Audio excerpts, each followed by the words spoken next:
कभी कभी हमें जीवन में अकेले लड़ना पड़ता है। यह कहानी एक ऐसे लड़के की है जो अपने लक्ष्य की ओर आगे बढ़ने के लिए अपनी अकेलापन को एक सुनहरा अवसर बनाता है। एक समय की बात है, एक छोटे से गांव में एक लड़का रहा करता था। वह बहुत बड़े सपने देखता था और अपने लक्ष्यों की प्राप्ति करने के लिए निरंतर प्रयास करता था, परंतु उसके पास न ही उसका कोई दोस्त था और न ही कोई गाइड करने वाला। उसके परिवार में भी उसके सपनों को समझने वाला कोई नहीं था। इसलिए उसे लगता था कि वह अकेलेपन की जंजीरों से कब बाहर निकलेगा और अपने सपनों को कब पूरा करेगा। फिर भी उसने निरंतर प्रयास किया और अपनी आत्मविश्वास की आवाज को बुलंद किया। उसकी इच्छा शक्ति और संघर्ष ने उसे सही दिशा में आगे बढ़ने की शक्ति दी। एक दिन उसे अपने गांव के बाहर एक लाइब्रेरी पुस्तकालय का पता चलता है।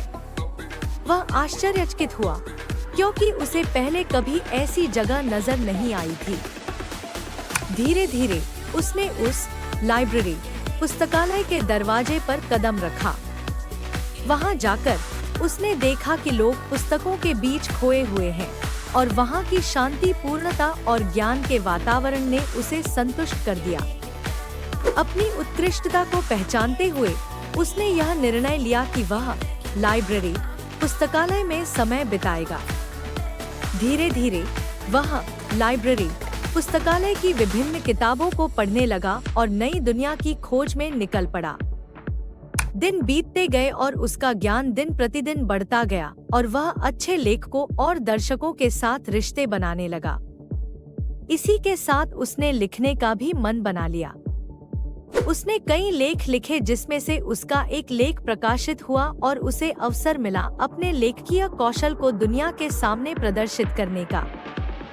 वह लड़का जो कभी अपने अकेलेपन को एक रुकावट समझ रहा था, वह अब एक प्रेरणादायक उदाहरण बन चुका है। लोग उसे इज्जत देने लगे और वह लड़का अपने लक्ष्यों की ओर अग्रसर होने में सफल हुआ। इस कहानी से हमें यह सीख मिलती है कि अकेलापन को एक सुनहरा अवसर बनाने के लिए हमें संघर्ष करना पड़ता है। हमारी संयमितता, समर्पण और मेहनत हमें अपने लक्ष्यों की प्राप्ति की प्रति आगे बढ़ा सकती है।